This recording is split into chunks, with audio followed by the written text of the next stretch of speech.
Good evening, friends. We are into yet another very interesting session. In the last class, we have done a session which talked about, how should you go about identifying the products. We also saw the methodology of how do we venture into identifying best of the market for your products. How should you venture into looking forward for the buyer in that market? So in the process of looking forward in identifying the various parameters that goes in identifying the best buyer and the best product and the best market, so to say, these were the steps that we had followed. Step number one, what have we done?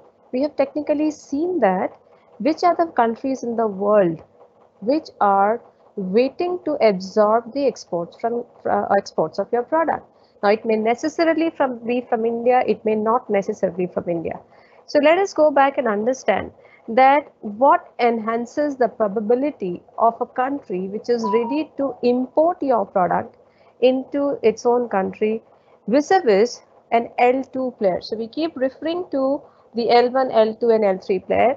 Whenever a company is trying to venture into an export market, a company technically faces three levels of competition that I have been reiterating in all my sessions. Level one is if you are a fisheries export or if you are a leather exporter, you're not the only Indian company who's exporting leather. So that's the first level of competition that a companies have to face.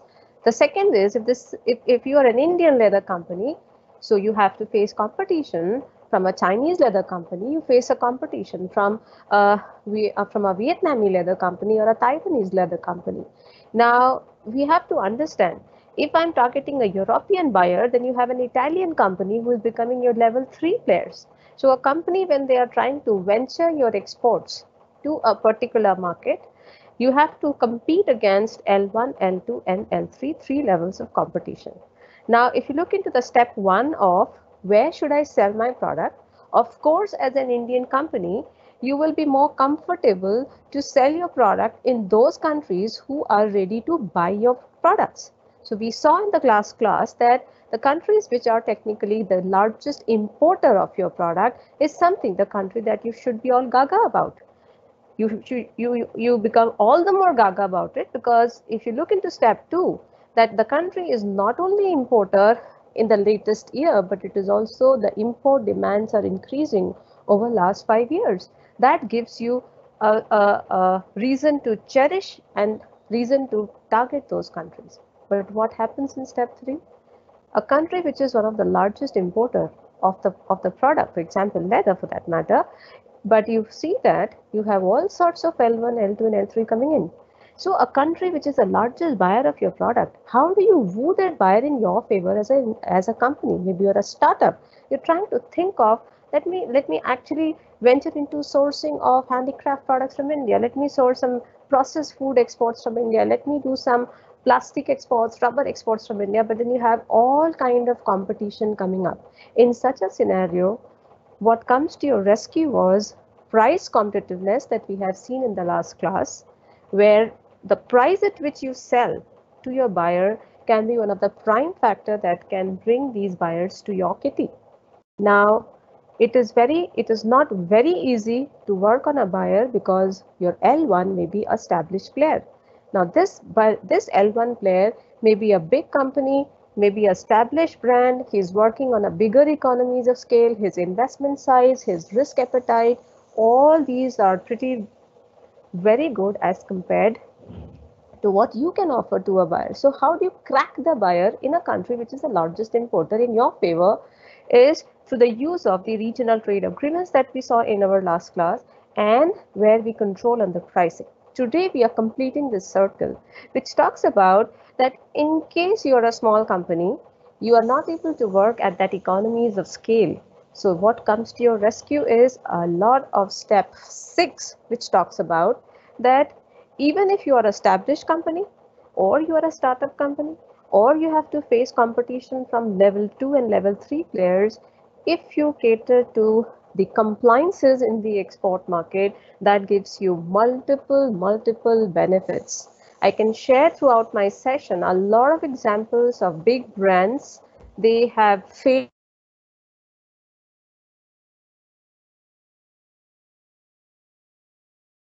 have mentored who have been able to gain access in the export market only and only because of this step 6. So please appreciate this session in this whole format. So you should know where today's session is technically falling.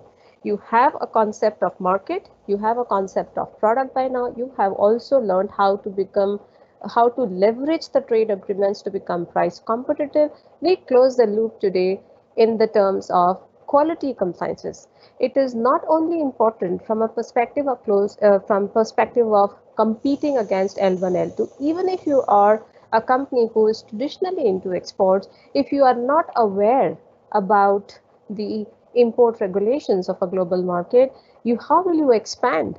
You were a traditional company. You were exporting, say for example, you were exporting agricultural processed food to the European market. Now you want to explore the Japanese market. So until the time you're aware about regulatory norms of the Japanese buyer, it is very difficult for us to venture into that market. At the same time, you probably wants to venture into a newer destination where the government of India must have offered a better rebate scheme. So at the end of the day, the world is the competition for an exporter from India, which is technically a developing country, guys. We have to work at 3 levels. One, it is the tariff that we have seen in the last class. The countries where you're trying to export, the local companies which are your competing players are getting might get a lot of subsidies at a governmental level. You have to fight out your price competitiveness against the subsidy. And topmost is the non-tariff barriers that we have to face in the developed country market. So there are a lot of rejections that we face. Why is it important? Because when your product will actually reach the port, you guys get confused as a startup that my products look as nice as the Pakistan products. There are two shipments reaching back to back. Why don't you buy my products? So the importing country guy, the custom clearance will always be very, very strict in these developed country markets because they have all the right under the WTO norms that on quality front, they can always say that you cannot enter my country because you do not comply with my country's regulation. Now, in such a scenario, you need to understand what all can restrict the market access. Certain very globally famous case studies where Indian mangoes were not allowed to enter the European market in 2014. It was a big, big chaos. Indian grapes were stopped. 273 crore rupees lost to the Indian grape exporters because of some level of plant growth hormone, CCC hormone, suddenly banned in the European market, which they were traditionally using in their grapes industry. So there could be quality concern in terms of the pesticides regulation, which has been changing regularly. How do you get that information? It can be an information which is the toys from China were soft toys is a very interesting business globally. So the kids segment is a very, very important segment. The kids segment is highly price profitable. At the same time, the compliances are the maximum. So higher is the risk, higher is the gain. So if you are ready to take the risk, the kids segment is a growing segment. And in specific economies where the birth rates are very, very high, the parents are very, very quality conscious and they are ready to pay even the premium prices for organic kid products coming into their country. But at the same time, like for example, there was a lot of lead content that was found in the Chinese toys. So when the kids were putting these toys in their mouth, they were infected by the lead. So there can be poisonous substances that can be found. There can be insects that can be found. Australia, for that matter, they're ready to buy consignment after consignment of Indian Alfonso mangoes, Indian pomegranates, Indian frozen okra. We're about to sign a deal where import permits are not are not required anymore to export your pomegranates, frozen vegetables, mushrooms, all these to the Australian market. So that's a very interesting new market that is coming for Indian companies, provided we are extra cautious about these quality norms in these countries. Now, this is an example of, I will not name the brand, but this is an example of a popular slipper brand, and the company was, they were the product that they were selling in the domestic market was exactly the same product that the company had exported. Now, guys, we have to be extra cautious that जो माल आप domestic market में बेचते हो ये ज़रूरी नहीं है कि export market में निकल जाए. The climate is different in every countries, right? The acceptance and the skin allergies are very different in different countries, and that gives her country का अपना एक import regulatory norm होता है. So the rubber, the climate of the condition, this was a consignment that was sent to the African country where the temperatures were very high.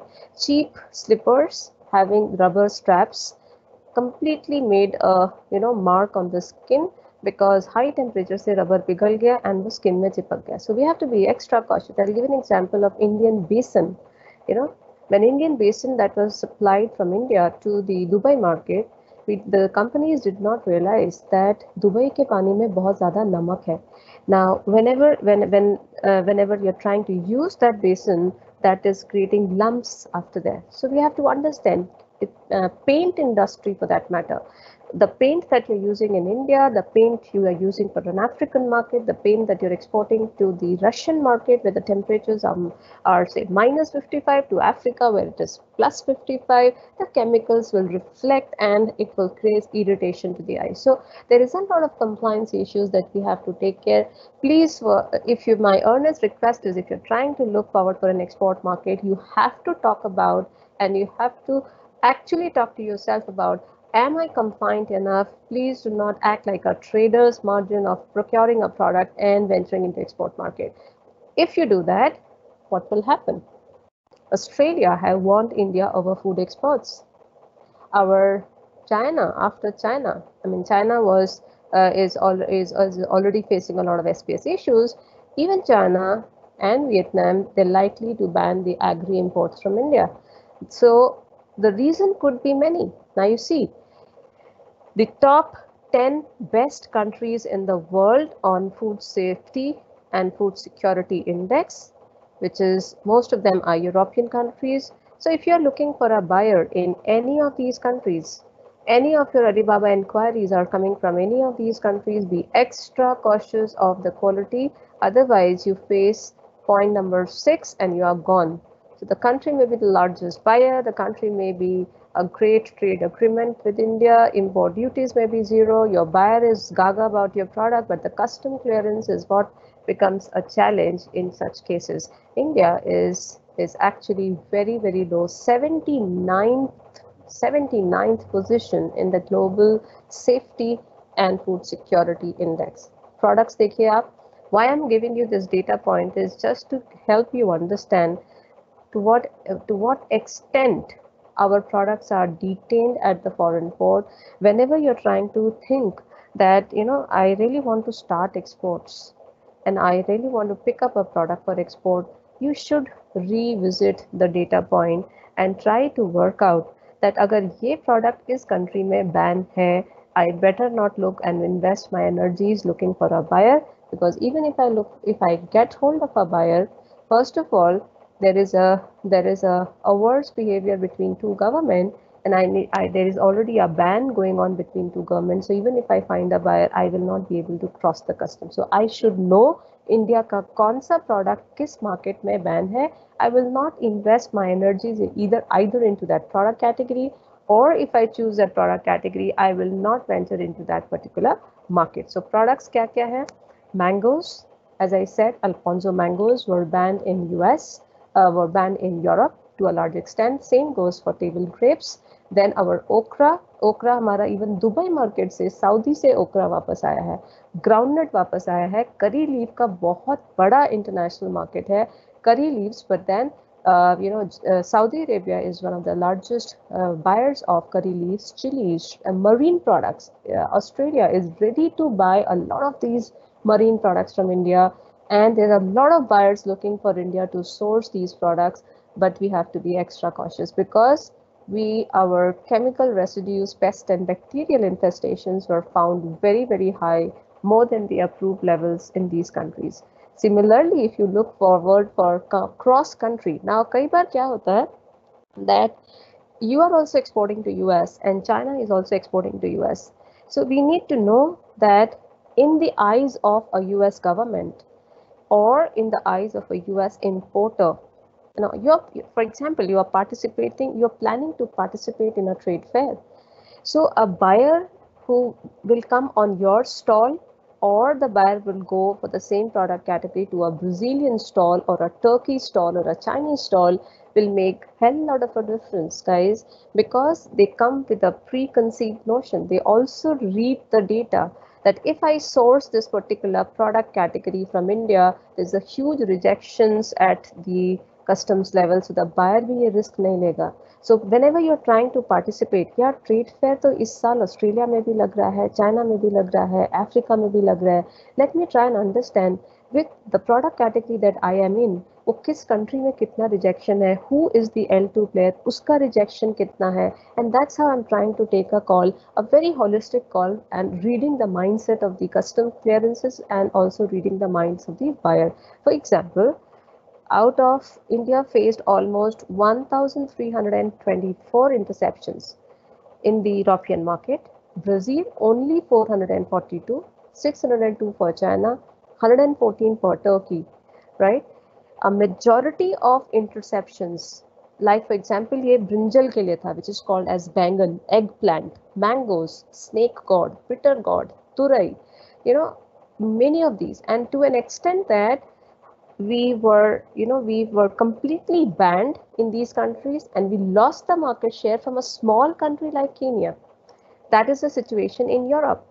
In US also, if you look into the refusals from the Food and Drug Administration, you can look into ये data point भी I will tell you कहाँ से मिलता है, और ये exercise आप क्यों करोगे, you have already understood. But कैसे करेंगे, we will just have to see it. So the session is typically giving you answers for these 4 questions. Number 1, you need to know point number 2 first. How do I get to know what is rejected where, right? So that I do my homework well, that if my other Indian company, अगर मुझे, suppose I'm an exporter of an agricultural product for example, so if I get to know that यार मैं जिस agri product में बेचना चाहता हूँ, Indian companies का वही माल इस कंट्री में इस कारण से रिजेक्ट हुआ है, I do my homework well and I become better off than my other Indian companies, so I compete with L1. Similarly, you get to know जिस मार्केट में आप वो प्रोडक्ट बेचना चाहते हैं, China is also your supplier, so you get to know okay China and Europe के बीच में अगर ये टसल चल रही है, इस कारण से चल रही है, I will again do my homework well and I become, so compliances can help you compete against your L1 and L2. So you need to know किसका माल कब कहाँ कैसे रिजेक्ट हुआ. So how do I get to know what is rejected where? Second reason is possible reasons why your exports could get detained. किस कारण से reject हुआ is the second thing. Third is, if I have to take a call that I don't want my products to get rejected, so I need to know information about other countries' import regulations across the export market. And finally, if I have done everything, is there anything else apart being aware and apart being compliance? How do I minimize the risk of export detention? Because if I'm dealing into an agricultural product, one export detention would mean the products are perishable in nature and I've lost the entire shipment because I have to wait, and these are perishable products. So I need to understand from that perspective. So I'm giving you the 3 data points. Please isko aap note kar lijiye. There is, if you're looking for an opportunity to understand which country in Europe is most difficult, which product categories, if you're targeting the European market, please note down 3 website data. One website is called as Rapid Alert System for Food and Feed. Now, this is a website which informs the consumer about the recalls that have been made within the last month in their country. Okay, so you can get to know, for example, you see all the icons of various European markets here. You click on Belgium and you get to know the entire detention that Belgium ने किस country से क्या agricultural product कब detain किया, किस कारण से detain किया. So this information, trust me guys, helps you to understand what are the import regulatory norms of Belgium and what mistake, as I'm repeating it, what mistake I should not be doing. So that's one thing called Rapid Alert System for Food and Feed.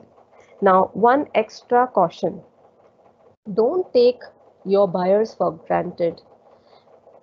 What is this rapid alert system for food and feed? Now, suppose you have found a buyer in the French market. For whatever reason, European Union is one economy. So the standards across all the European countries are one. So for if your product is not suitable to enter the French destination, it obviously will not be suitable to other 27 countries of Europe because the standard is one. It is one economic union. That's what we saw in the last class of the trade agreement.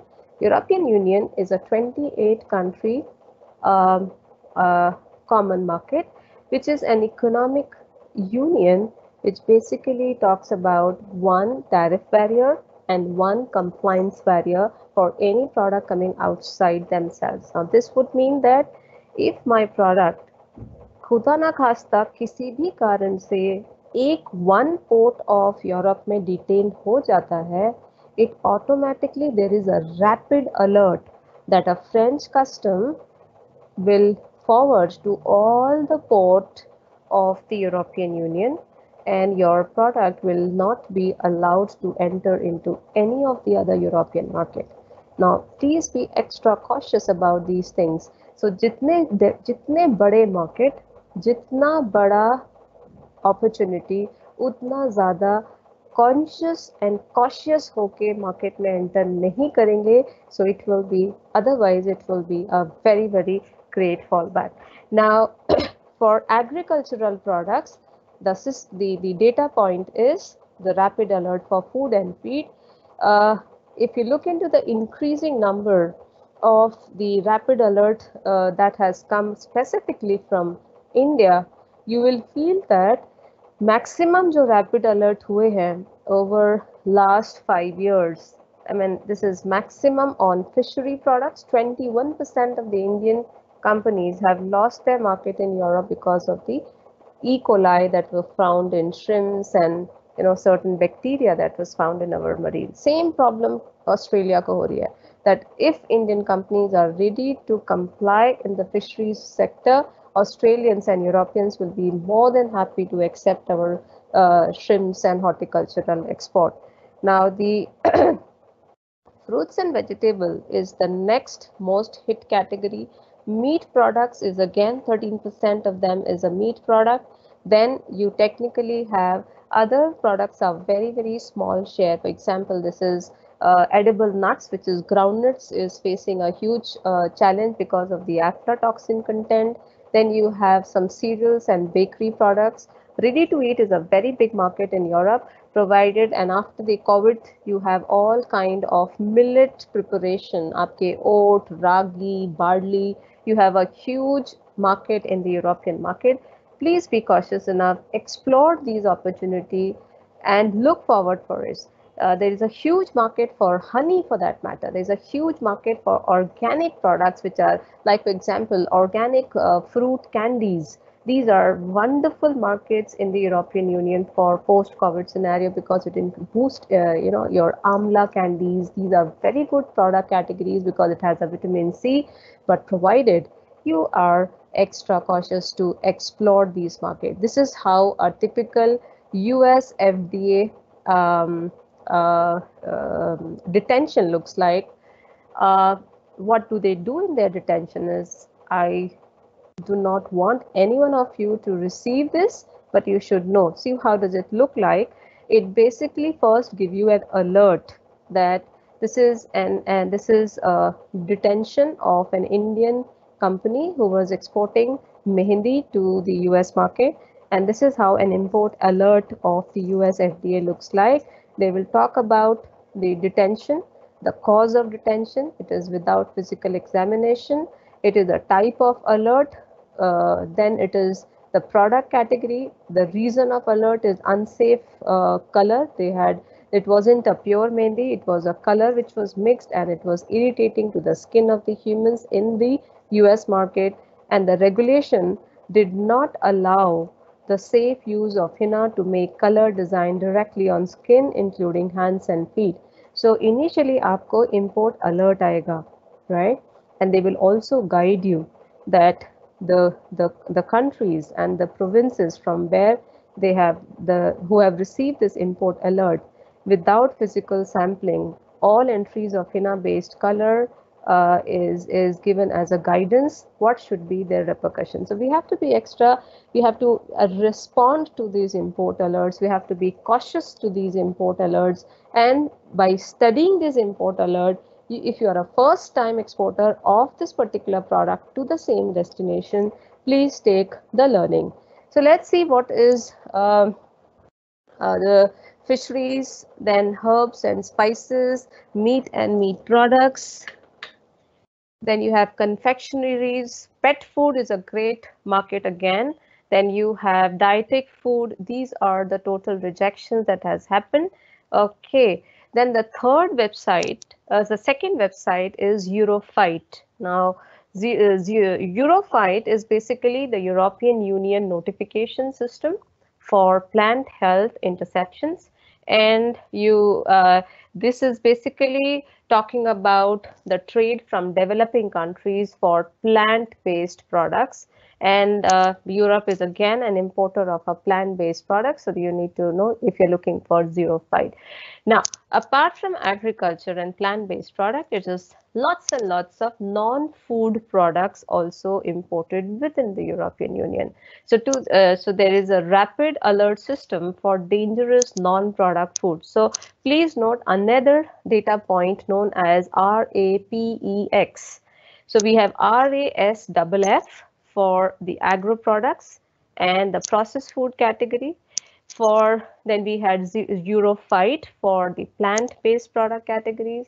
If you have RAPEX, which is RAPEX, it basically talks about the non-agricultural food. Now, what do we do in this category? So this captures something जिससे injury हो सकता है, आपके import से chemical issues हो सकते हैं, choking हो सकता है, इलेक्ट्रिक शॉक हो सकता है, strangulation हो सकता है in different product categories. For example, all 5 most notified products जो इनकी नज़र में अभी आए हैं, if you are an exporter or wanting to be venturing into an export, please be extra cautious. Soft toys for that matter, very big market in both US and Europe, but 29% of the non-tariff barriers are found in kids soft toys.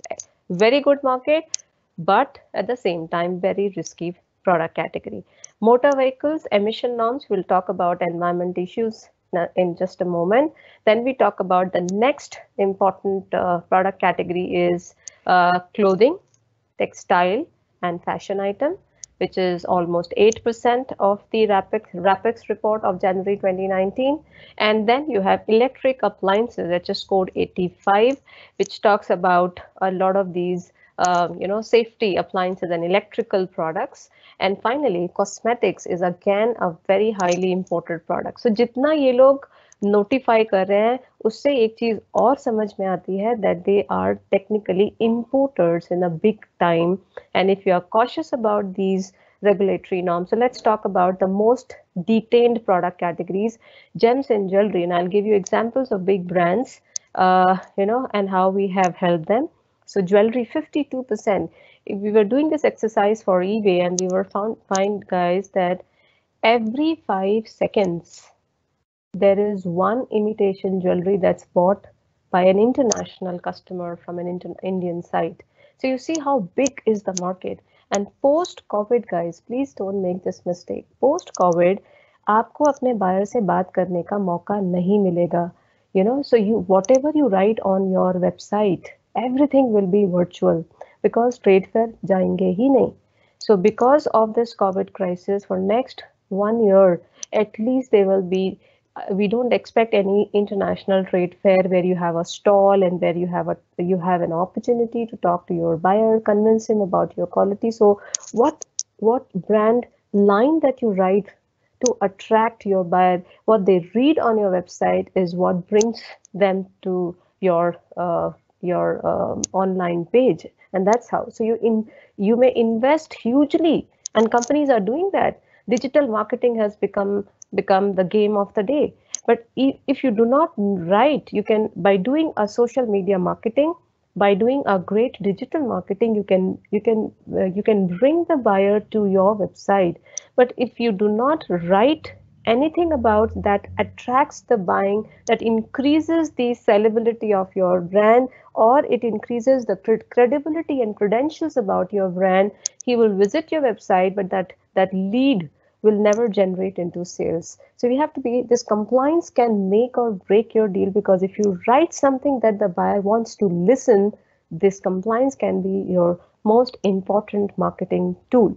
So listen carefully why Indian jewelries which are notified in the European market, what should you do if you are into imitation? If this is such a great potential, every 5 seconds there is a buyer sitting internationally somewhere to buy imitation jewelry from India. Cosmetic products, home products, then home textile, leather products. These are all very, very highly in demand from India.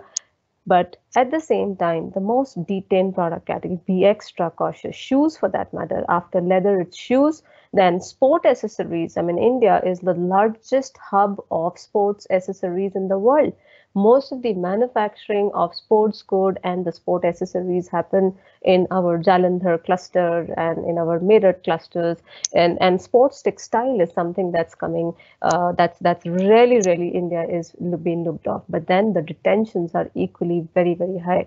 Clothing, of course. PPE gloves, COVID-19 में इसको और ज़्यादा देखा गया है. PPE gloves were detained, leather goods were detained, gloves का बहुत बड़ा market है internationally. Then homeware is a slight content. Let's talk about why India should be, and as Indian companies who are listening to this session have to be extra cautious, because in the eyes of your importer, we are just behind China in violating these quality norms because we don't think that is important. Okay, but post COVID, that is the only marketing tool that will come to your rescue. So it's India just behind China, Pakistan is just behind us, all the other suppliers to these countries are just very, very far below. Which is the toughest country in Europe? Please be extra cautious when you're targeting your products to the German market. They're the highest number of notifications have come from Germany, followed by Sweden. The less stringent market are French. That doesn't mean that you become relaxed when you're trying to enter the French market. As I said, it's a rapid alert system for food and feed. So you may actually use France to enter that Europe, but do not use Germany to enter the Europe, because if you are failed in one country entry, you are lost your presence in across all the European countries. So be extra cautious. I'm giving you two websites. One is ec.europa.eu and one is a private site of SGS. Let me show you why I'm giving you this site.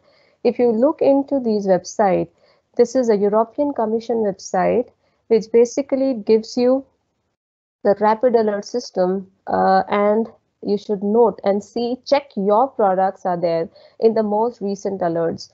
Like there is a recent alert of inflammatory armbands, then there is, so you can just subscribe to this. आप अपने product, for example, you are a leather, you want to venture into leather industry, or you want to venture into say wooden handicraft, so you can just subscribe and write your product category. आपको email आ जाएगा कब कहाँ क्या leather product या फिर wooden products detain हो रहे हैं. So you can just personalize your weekly report. Otherwise, all the weekly report are there on ec.europa.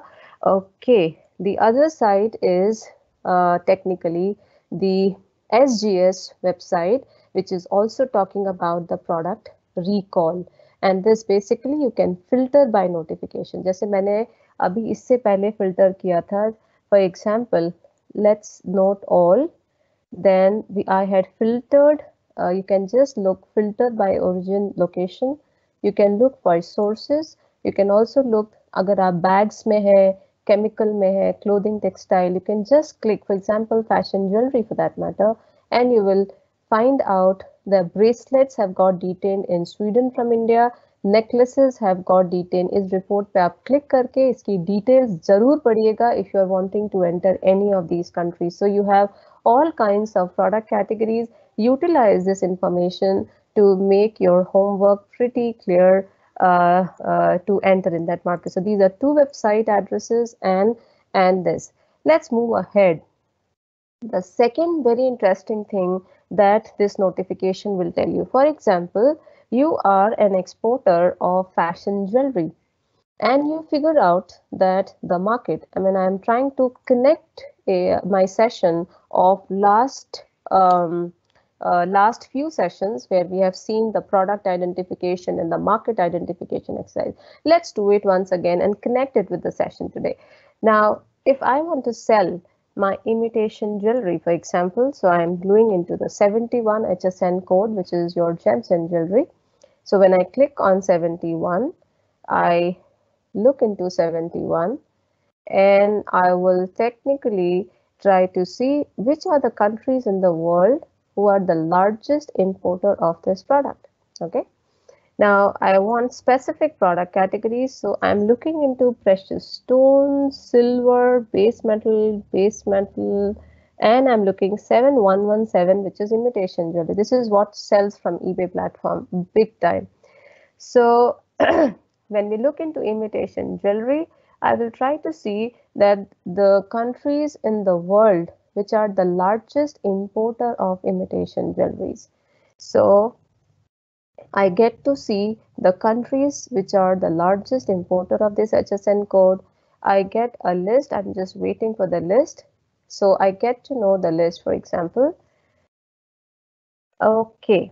So the largest buyers in the world for the product category are US, France, Germany, China. So let me click. Now I need to know, yes, France is a great buyer, but does this country buys from India or not?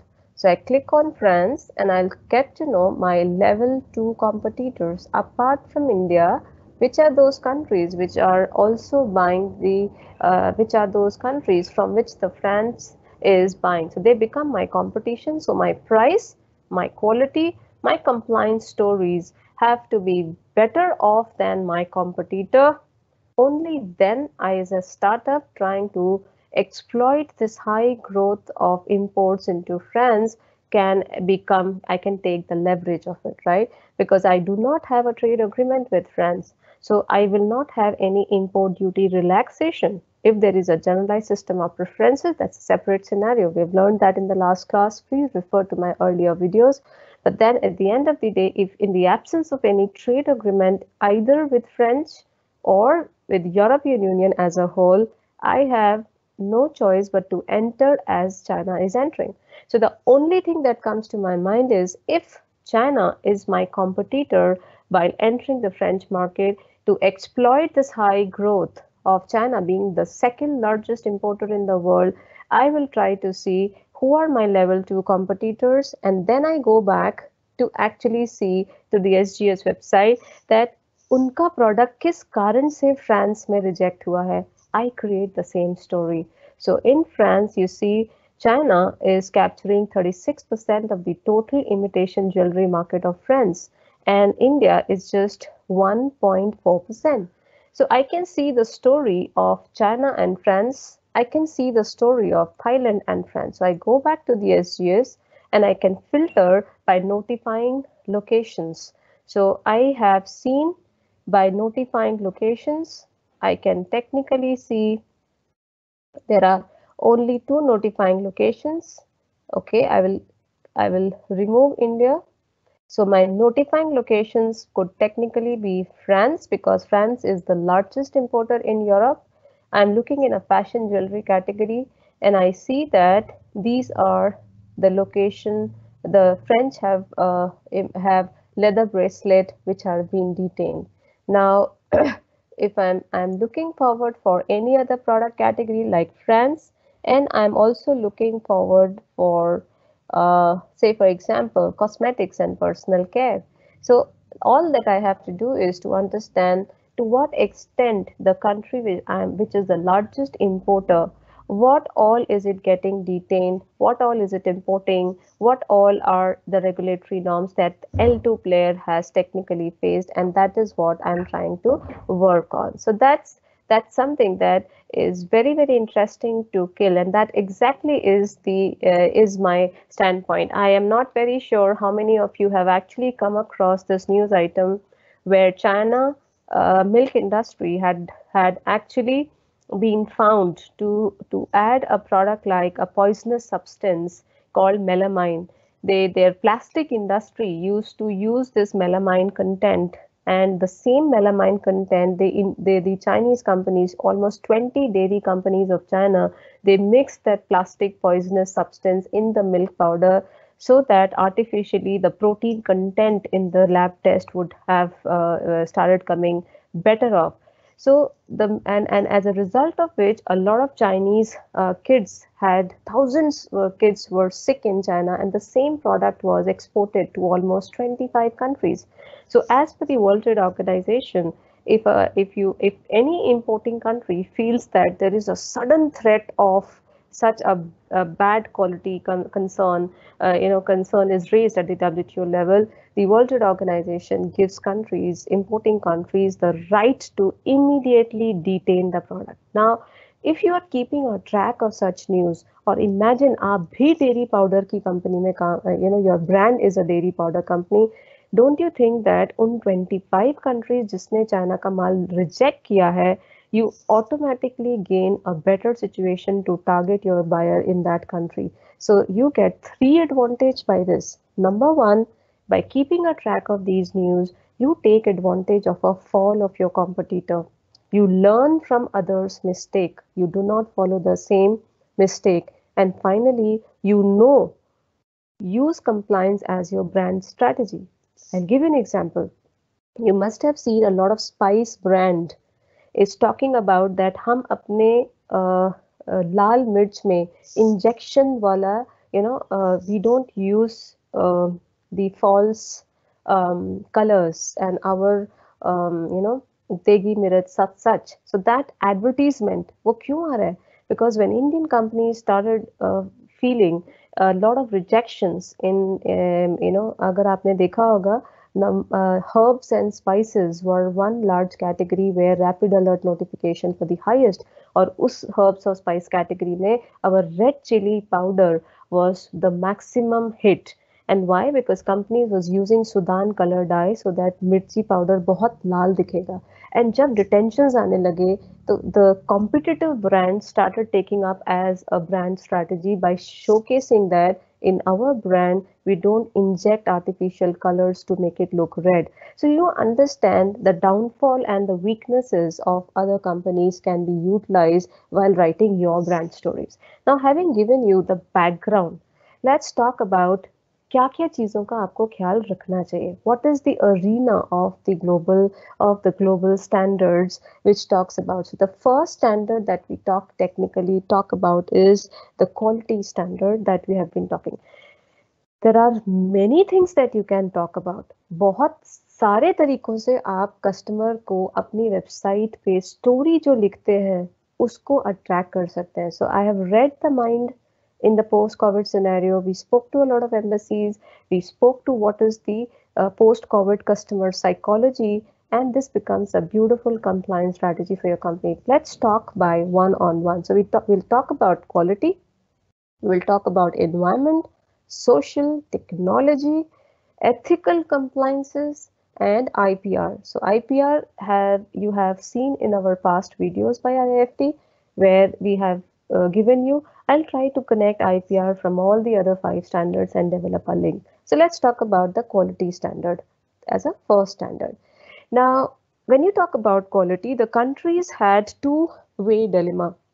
The countries like India, like Pakistan, like Bangladesh, they had an apprehension that in the name of quality, when the World Trade Organization was requesting the developed country that the countries like India are the largest producers of a lot of agricultural products, right? So I do not know how many of you are aware, India is the largest producer of milk in the world. India is the second largest producer of fruits and vegetables in the world. We have the largest coastline, and that makes us one of the largest marine producer of the world. We are second We are fifth in the tea. We are largest in the fifth largest in coffee. We are doing beautiful in coconuts, poultry. So you name a product, and India was great. But we were not able to enter the markets of US and Europe because of the very high non-tariff barrier or the quality standards. And that was the challenge from the perspective of the global system like World Trade Organization, that एक तरफ तो WTO का ये मानना था that how do you ensure that countries' consumers are being supplied the safe food to eat, which meant that if I am relaxing my import duties by signing a trade agreement or by signing a WTO agreement, and I am committing that अब मैं अपनी import duty को आपके लिए कम कर दूंगा. So technically I am giving you more and more market access by reducing the import duties and making your product cheaper in my country. But at the same time, what if you dump the bad quality product in the name of market access? So the second dilemma of the countries were that, so the left hand side was the scope of the developed economies, and the right hand side was something that the developing countries were saying, that how can you ensure that the strict health and safety regulations are not being used as an excuse for protecting the domestic producer? Because अगर आप import duty कम करते हो, आप मेरे से ज़्यादा माल कम duty में खरीदते हो, तो टेक्निकली आप किसको कंपटीशन दे रहे हो? You are giving competition to the level 3 companies. Who are level 3 companies? जो माल मैं आपकी कंपनी में, आपकी कंट्री में बेचना चाहता हूँ, there are domestic companies who are also sitting and manufacturing the same commodity, and they're also supplying to the same customer. अब यूएस कस्टमर के पास दो ऑप्शन है, या तो वो इंडिया का बासमती चावल खरीदे या फिर वो यूएस का टेक्सामती चावल खरीदे. Now therefore the local companies in US will always have this challenge of basmati rice exports coming into their country. So the countries were actually facing a genuine problem, both developed, developing, and least developed. So this two-way dilemma was sorted by a very interesting article which was known as the WTO Agreement on Sanitary and Phytosanitary Measure. Now this is a very important next 15 minutes of very important for companies who are trying to target agricultural and processed food export business. Now ignorance is no more a bliss. Please understand, friends, India got into the World Trade Organization on 1st of January 1995. So if MDH Masala, who just faced a loss of their founder last week, 10 days back, 98-year-old guy. Now this company is a 100-year-old company. Now they were existing before 1st January 1995. Most of your family businesses that in the audience, if you're listening to me, your family businesses of your grandfather may be started on before 1st of January 1995, when India was into GATT round of negotiation, which was General Agreement on Trade and Tariffs. So one of the major thing, जिस तरीके से आपकी family business run होती है, उस तरीके से आपकी बिजनेस अभी रन नहीं हो सकती है, because the difference before 95 and after 95 is when India was not a party, when WTO never existed, it was General Agreement on Tariffs and Trade. If India was a signatory to it and any Indian company violated the law, you will not be dragged to the court. It was not legal. Now, if your Commerce Ministry goes and commit itself at the WTO forum about a certain commitment on any quality issues, or the US is offering certain quality issues, ignorance is not a bliss. It can be dragged to the dispute. Okay, therefore, be extra cautious about the import regulatory norms, because these are all the concerns that can be raised between two governments at the WTO level. So the list of non-tariff barriers, now it could be in a form of a technical regulation, it can be in a form of a certification requirement, prohibitions, labeling, packaging, it can be food additives, heavy metals, contaminants, pesticides, rules of origin, anything that you go wrong. I'm not scaring you. I and again reiterate, it is all about ignorance is no more a bliss. So let's talk about each one of them. The first thing, please understand this very carefully, guys. There are two basic principles in which this whole system functions.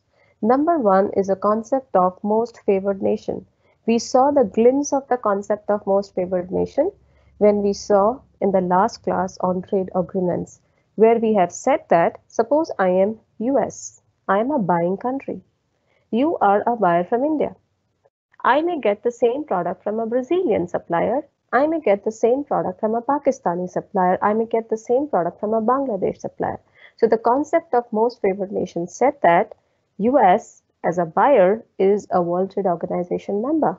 Pakistan is also a World Trade Organization member, and so is Bangladesh, and so is a Brazilian. So if buying country is a WTO member country, and all the supplying member countries who are supplying are also the WTO member countries, and all of them are supplying the same 62 HSN code, the buying country cannot differentiate at the import duties that they offer to one country. Let's see this and understand how this is different from a non-tariff pact. So when we went to the trade map, we found that for an imitation jewelry that was supplied to the France was supplied by China, capturing 36% of the French market share. Germany was 17.7%. Let's go to the last column. You find the import duties that are charged by the French customs across all the destinations. So China is entering at 4%, Germans are entering at 0%, Italy is entering at 0%, Thailand is entering at 4%, and including India, which is also entering at 4%. Now Spain and Switzerland is also entering at 0%, and what you saw here was Vietnamese also entering at 0%. Now this is called as RTA compliance, which technically means that 4% rate of duty for 7117 in France is the most favored nation duty. Meaning if the buying country is a WTO member country, for the same 7117 imitation jewelry coming from across different countries, the import duties are exactly the same. You can see here. Now you also see as an exception, you get 0%, 0%, 0%. ये 0% किसके लिए है? With all the European countries are the suppliers. So if your L2 player is somebody within the economic union, which is Germany, Italy, इन सबका आपस में एक trade agreement है. India का यूरोप के साथ कोई ट्रेड अग्रीमेंट नहीं है. इनका आपस में they are European Union. So any product which is originating within themselves, they are allowing at 0% rate of duty.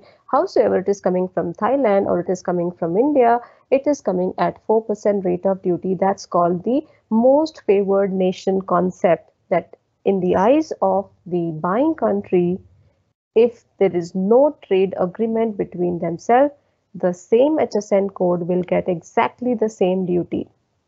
Okay, the only exception. Now, this is a concept of MFN. Every country is most favored in the eyes of a buying country.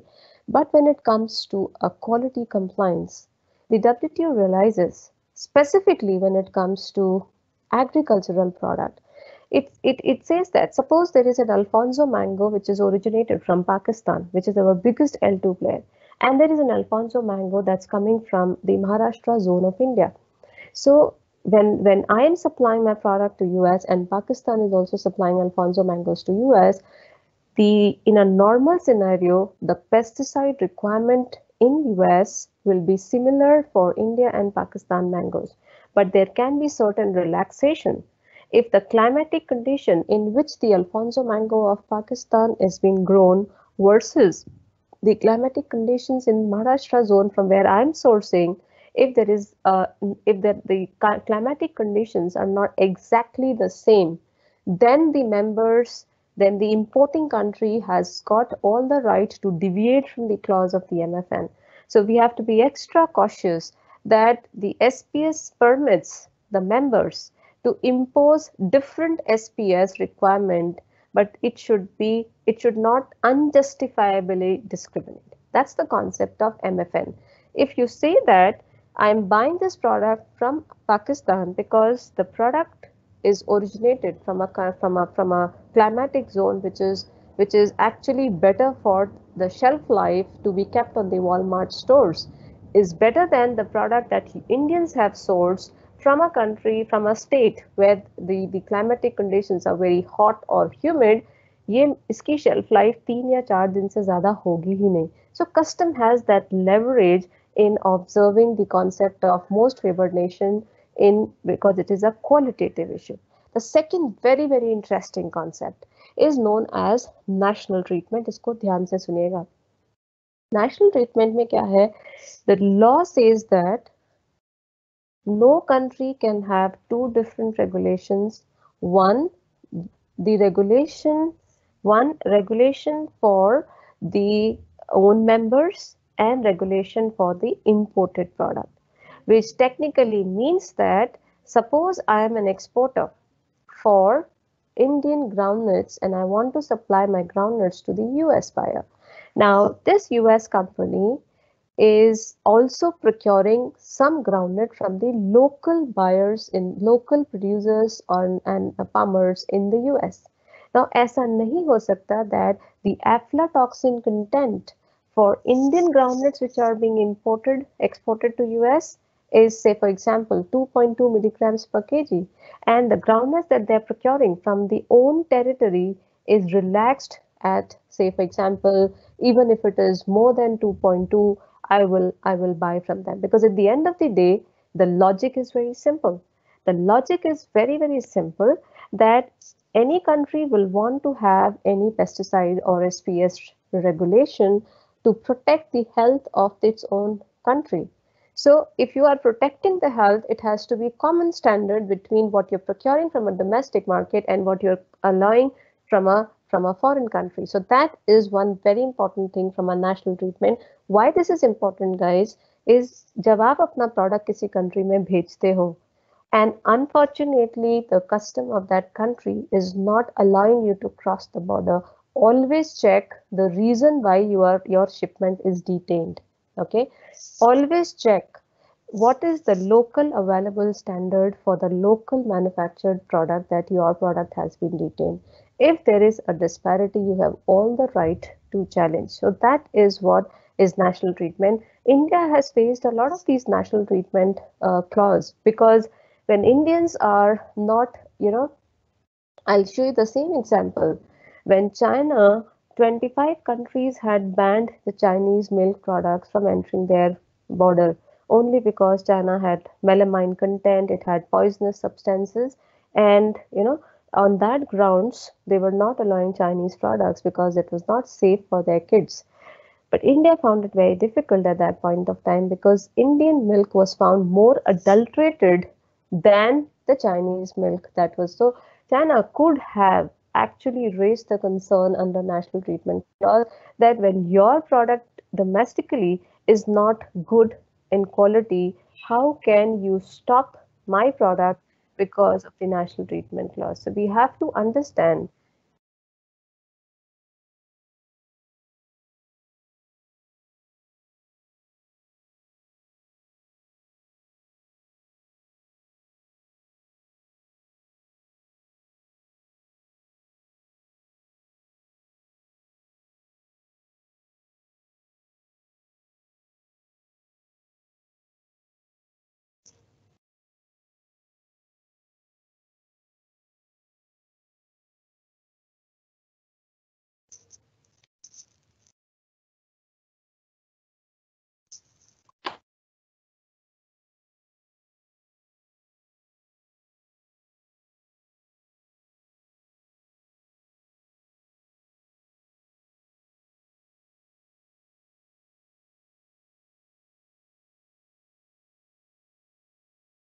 Okay.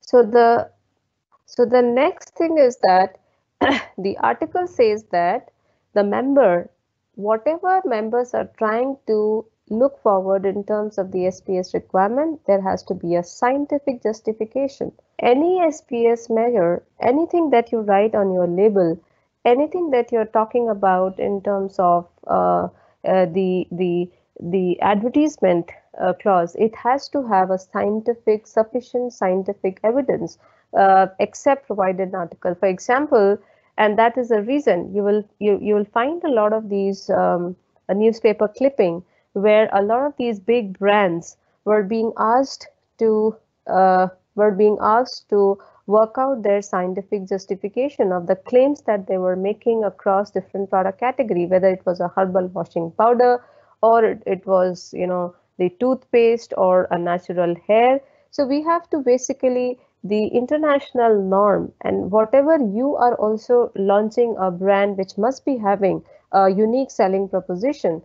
It is always good to have a unique selling proposition, guys, but at the same time, we also have to understand that whatever USP that we are trying to showcase, as per the Food Safety Authority, Safety and Standards Authority of India, which is FSSAI, you cannot do a sales promotion using false information.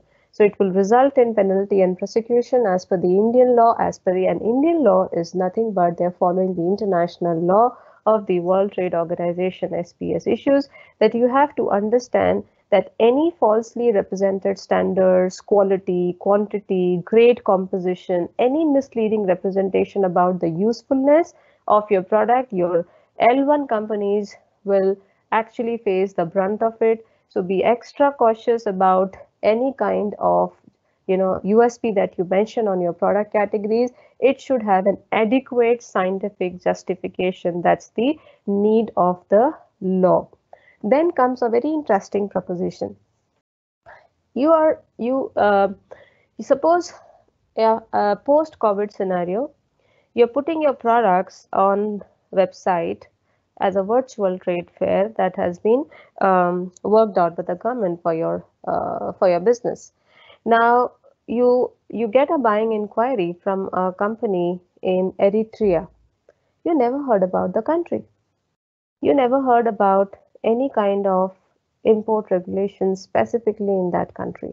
Okay, so what you have to do is that the countries who are facing these challenges, that if every country in the world is having its own standard, it is very difficult for us to keep a track of a huge data point.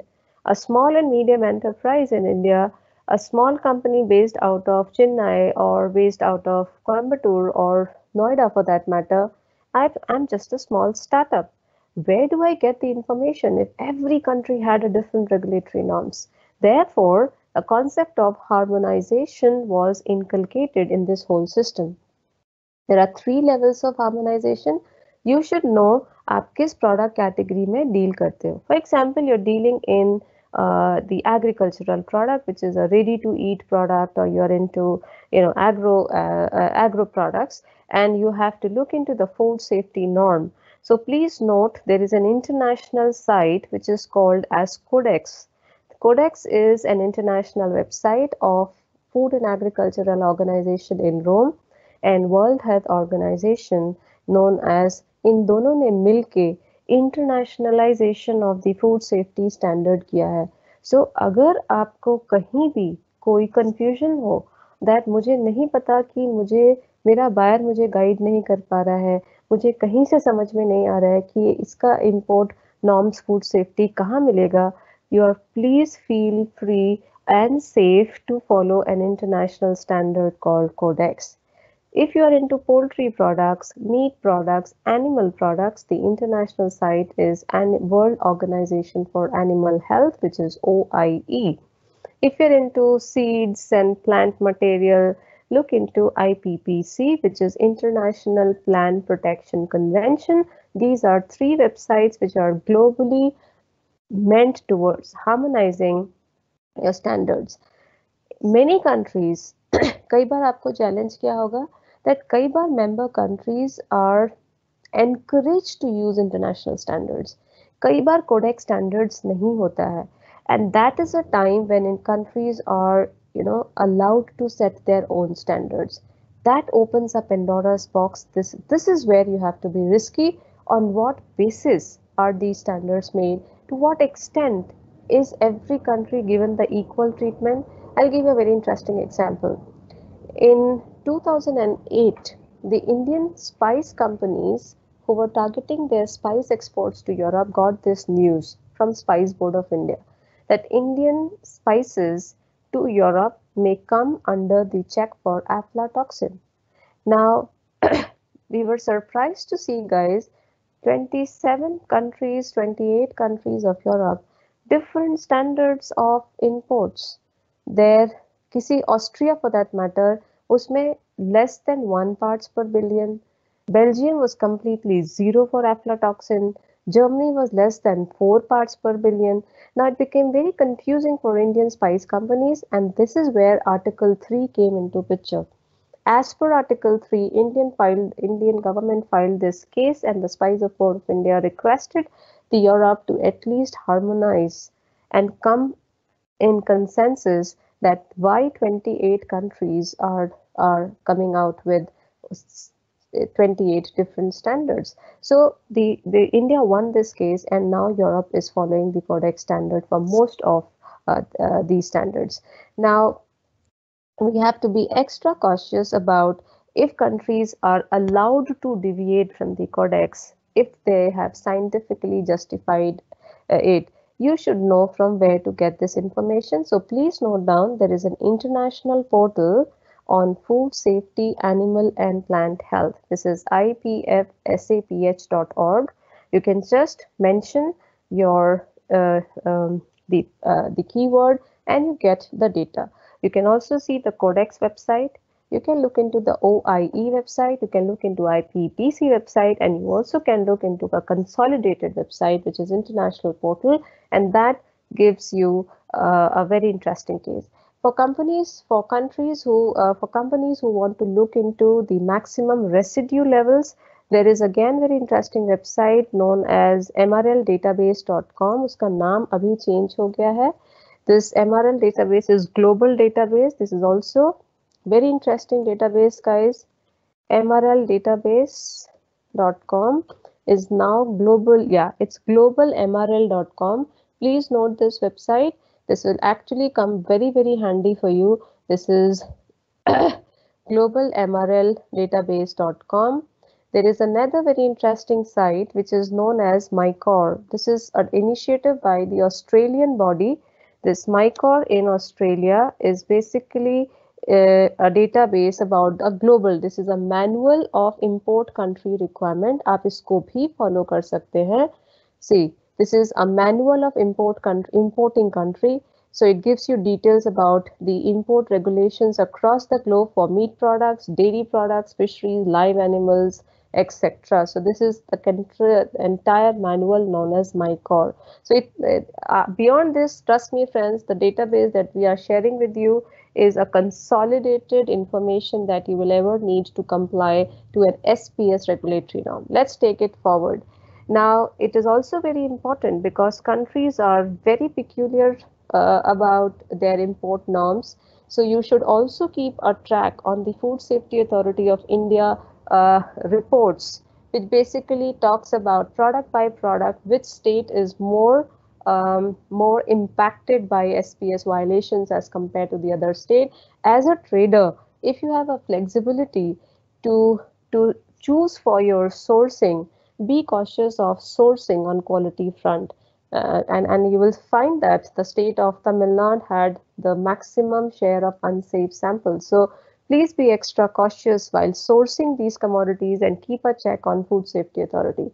Let's go to the next article, Article 4 of SPS. Very, very practical articles, and these all articles that the WTO SPS agreement talks about is technically designed understanding the practical challenges. For example, very interesting example,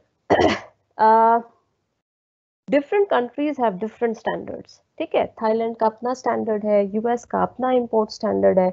इसके मतलब as an Indian company, I manufacture a product in my factory, right? तो मैं हर country के standard के हिसाब से product बनाऊंगा. That is my requirement. सबसे बड़ा चैलेंज क्या आता है कई बार बहुत सारी कंट्रीज का फाइनल प्रोडक्ट स्टैंडर्ड से भी ज्यादा इंपॉर्टेंट हो जाता है processes that you follow. I'll give you an example. Suppose I am a manufacturer of HS code 87, which is heavy vehicles and four wheelers, two wheelers, bicycles. So I'm a manufacturer of these two wheelers, for example. So when India signed a trade agreement with Thailand, the import duties of these two-wheelers also must have come down. I'm giving you an example. But when Indian companies wanted to target the Thai market, the Thailand has a different emission norms as compared. For example, I'm Royal Enfield. I want to target a Thai market, but I want to target a European market. I'm manufacturing Royal Enfield in India. Now, I will find it difficult to export. I have a trade agreement with Thailand. एक नहीं चार चार trade agreement है. So आपको क्या लगेगा as an Indian company? यार I should look for a buyer in Europe, look for a buyer in Thailand. India Thailand FTA, Indo ASEAN FTA, India BIMSTEC FTA. Thailand should be one of the lucrative market for me. But then when I go and target the Thai market, my emission norms as an environmental compliances are very, very different. So technically to target that market, I have to come back to my manufacturing unit. And if I bag an order, I obviously will have no choice but to comply to their emission norms if I have to enter that market. इतना भी ठीक है because it is there, the importing country has all the right to demand the compliance as per their import regulatory norms. Challenge कहाँ आता है that Thailand की companies ना, इसमें भी आप ध्यान रखना, कल को आपका कोई रिजेक्शन हो जाता है दैट आपका pollution level the Indian bikes में जो इंजन लगा है उसका environmental pollution levels are very very high. अगर थाईलैंड के local manufacturers of these motorbikes are using a better engine, it's perfectly fine. But अगर उनके बनाए हुए engines में से ज़्यादा carbon dioxide emit हो रहा है and they are restricting your product, it's a violation of a national treatment clause because they cannot have different regulation for their own country manufacturers and an imported product. Now, in case it is not happening and national treatment का case नहीं बनता है, then you have to see कहीं article 4 का case तो नहीं बन रहा है. So you should know whenever your products are detained, please understand equivalence agreement क्या बोलता है that yes, I agree you have a better emission norms जो आपकी local manufacturing companies are complying, so I agree to comply to that. But maybe your local companies are using a certain process to reach that standard, and India may to reach the same standard I follow a different process. So कई बार importing exporter confuse हो जाते हैं कि importing country इसका जो custom है वो उनको pressurize करता है that मेरे यहाँ तो ये process follow होता है to reach this emission norms. आप भी, मैं आपका कस्टम क्लियरेंस तब करूंगा जब आप भी सेम प्रोसेस को फॉलो करके मेरे स्टैंडर्ड तक पहुंचो, which is not the right. Equivalence agreement says that if the exporting country, which is India in this case, objectively demonstrate that the process that they have followed is absolutely helping them to achieve the appropriate level of protection as the importing country, the member of the importing country has no right but to detain your product. This means that आप अपना process follow करिए, उस standard पे पहुंचिए. I will follow my own process and I will reach this standard. As far as the standards are complied, the processes cannot be questioned. बहुत सारी exporting company, they get carried away, they get scared by the customs, they get scared by the buyers pushing them. For example, I'm an exporter of Alfonso mango. I want to supply my products to Australia. Now, I use vapor heat technology to avoid any kind of the fruit fly infestation in my mangoes. Australians can afford to do irradiation for the same process. Now, you cannot push Indians that if you want to sell mangoes in my country, you have to follow the irradiation processes. I have to ensure that I need to comply to your country's norms. I do it by irradiation, I do it by vapor heat treatment, I do it by hotter water treatment, absolutely on my terms and conditions. So that is, don't get carried away or scared. Article 6, very, very interesting. Regionalization in the SPS norms. All of you must have heard about, we are already scared by COVID. Thankfully, it is not in what we eat, it is through a virus. There was a scare of Nympha virus that had stuck in the zone of Kerala. There was a big hue and cry in poultry products, which was hit by avian influenza. और ये avian influenza कहाँ पे आया था? It was a bird flu, and that was affected districts were somewhere near the few districts in Assam, right? It was basically struck in the Kamrup rural district in Assam. Now, your company is based in Pune, right? I'm not naming the companies, but this company, the case I'm trying to share, is one of the biggest company in the poultry exports from India, traditional exporters of poultry products to the European market. Europe ने इनका माल detain कर लिया on the grounds that India में avian influenza impact हुआ है. Now the agreement of SPS again comes to your rescue. As a law, you are situated in Pune and the disease have struck in Assam. You are very far off from that place. So technically speaking, the law says that whenever a country is hit by any kind of such diseases, पूरा country impact नहीं हो जाता है. These are regions where it is impacted. For example, Nympha virus जिसने banana को stuck किया था, our Indian bananas, which was Nandrin bananas from Kerala, was huge export of that product was hugely impacted because the Nympha virus impacted the banana, and this Nandrin bananas were from Kerala district. But that doesn't mean that Tamil Nadu के banana will also, या फिर Kushinagar in UP के bananas को भी European buyer reject कर सकता है, because there are pockets and pockets and the entire country cannot be detained on that. So please note that which is the the impacted zone, and if you are not sourcing from that zone, the importing country cannot detain कि ये India का product है और ये disease India में आए. So that's a concept of regionalization in the SPS. In order to ensure, it's a very interesting concept, guys. इसको ध्यान से सुनिएगा. In order to ensure, जब आप यूरोप के पोर्ट पे पहुंचोगे तो आप बोलोगे कि yes, I am an exporter sitting in Pune, and ये जो disease है ये तो आसाम में आया है, तो मैं तो आसाम से बहुत दूर हूँ.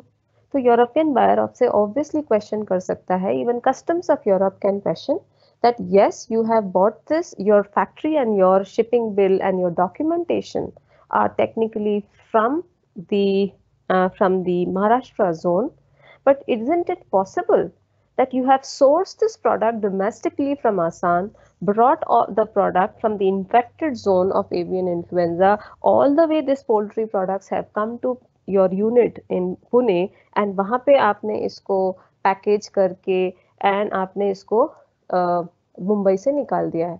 So to ensure that आपकी जो sourcing हुई है वो infected zone से नहीं हुई है, this is what is called as a concept of traceability, which is becoming mandatory. It is not mandatory in US, but it is mandatory in Japan. It is mandatory in Europe. Even Dubai is going to make it mandatory. What does it mean? Traceability एक tag होता है, एक number होता है, which is not, it's like a barcode, which basically, and a lot of blockchain will now help it. A lot of startups are working in a blockchain technology to ensure that the sourcing and the first time, जो first point of contact है. So the country, in the West are asking you to establish a link that I need to know. Suppose I'm a seller of tomato ketchup.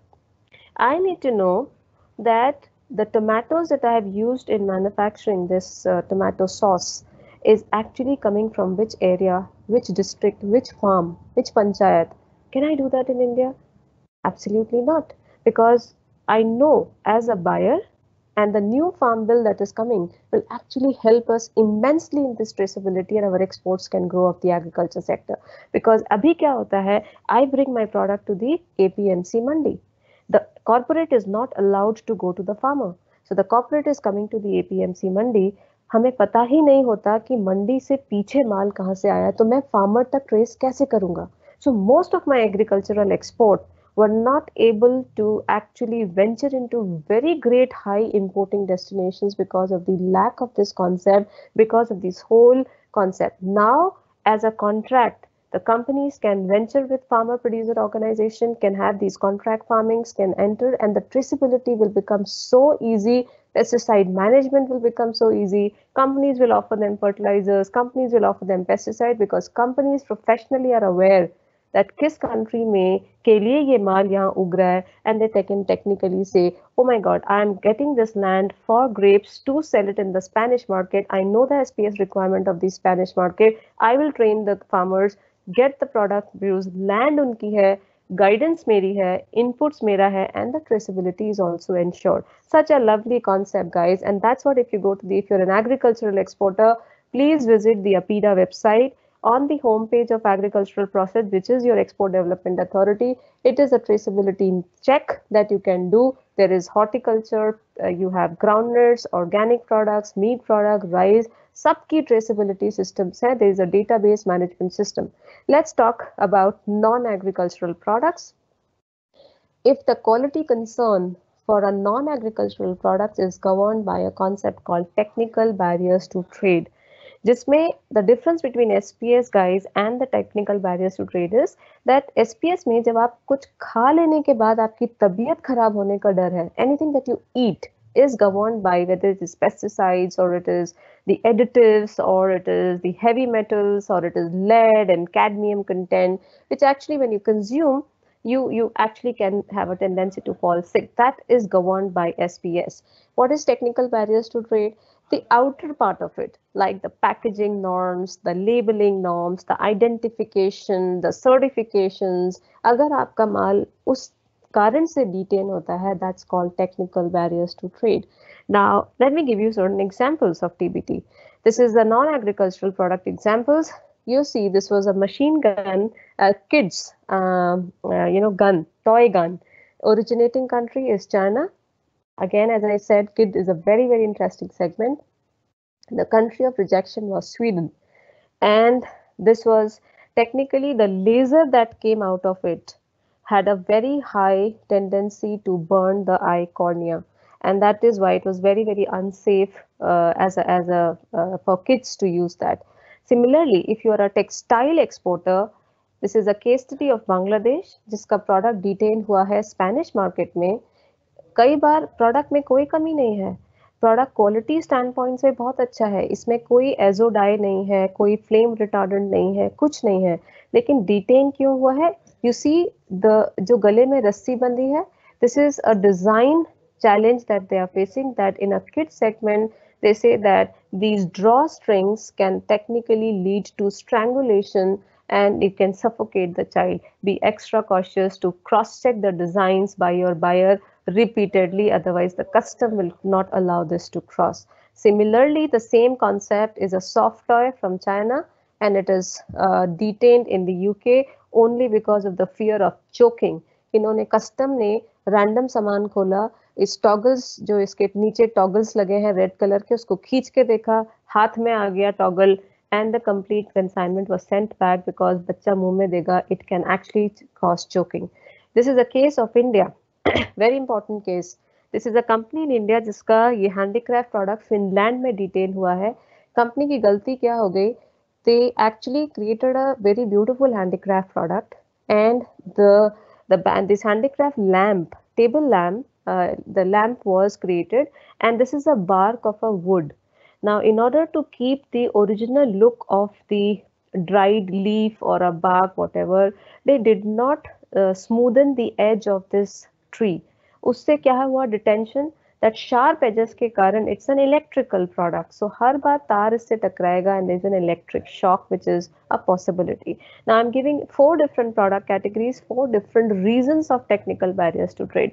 So we have to be extra cautious while designing the product. We have to be extra cautious in understanding the packaging material that we are using. For example, product apples तो ठीक है, लेकिन आपने लकड़ी अगर उसको typically methyl bromide से fumigate नहीं किया for less than 10 degree centigrade for 24 hours, transit में आपका जो लकड़ी है उसका जो फंगस है आपके एप्पल्स में आ सकता है. So be extra cautious about the packaging norms which are very very important across different countries. For example, you can, the minute you can design, I was telling you ना about brand stories जो आप लिख सकते हो. Like for example, अगर आप recyclable packaging material use कर सकते हो, it can be a great marketing tool in times to come, because the EU directive on packaging and packaging waste, which is 9462 EC, I've even given you the numbers. There is an economic incentives for producers to put greener products in the market, and anything which has a concept of recyclability, whether, and you bring it back, like आप आपकी कोई soft drink आप बेचना चाहते हो, तो आप क्या कर सकते हो, you can have an arrangement with an importer or a distributor in the foreign market that I'm giving metal cans, and I also have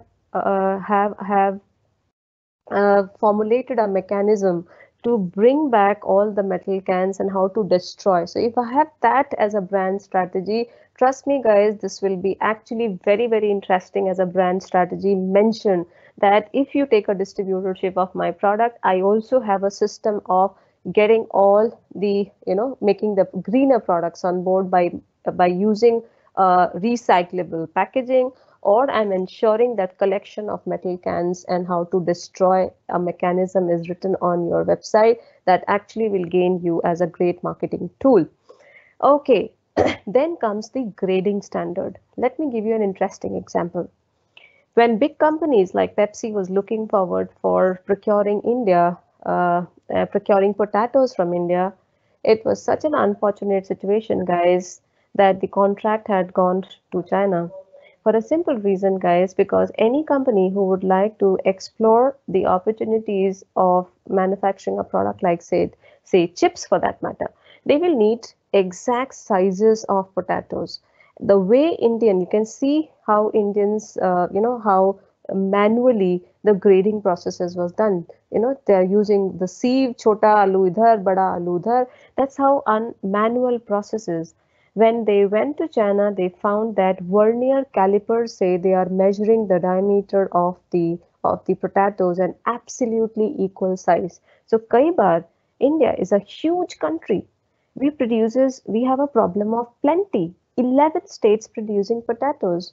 But then we are not cautious because our egg mark standard, which is actually a grading act of India, that certification is not mandatory for export. So we as exporting companies tend to say, यार जब ये mandatory नहीं है तो इसके पंगे में क्यों पड़ना है? If you get, and you will not realize that one egg mark standard and that one grading standard, if you comply and again mention that my potatoes are grade 1, grade 2, grade 3, these grading standards are different in different countries. There are a lot of startups that have come up. There's a startup called Intello Labs. They are actually using an image analysis for agricultural product grading. Please take a help of these apps. Try to make your website look very very tech savvy. You have to attract all these buyers to your website. So you try to understand how technology can be inbuilt, what a new feature apart from selling a cliche product to the same buyer, how do you attract that? So you're trying to take, so these are grading standards across different, there are website addresses mentioned. Please take a look of all these website addresses. This talks about the grading standards in these individual largest buyer countries. When it comes to product quality से भी important हो जाता है product safety. Okay, so there is a CE marking which is a compulsory CE marking is compulsory to a range of products like machinery हो गया, toys हो गया, PPE kits जो अभी बहुत जा रहे हैं, मास्क बहुत जा रहे हैं, electrical appliances, pressure vessels. It basically wants you to get this CE marking, and it indicates that the product conforms to the European legal standards in terms of safety, in terms of health and consumer protection.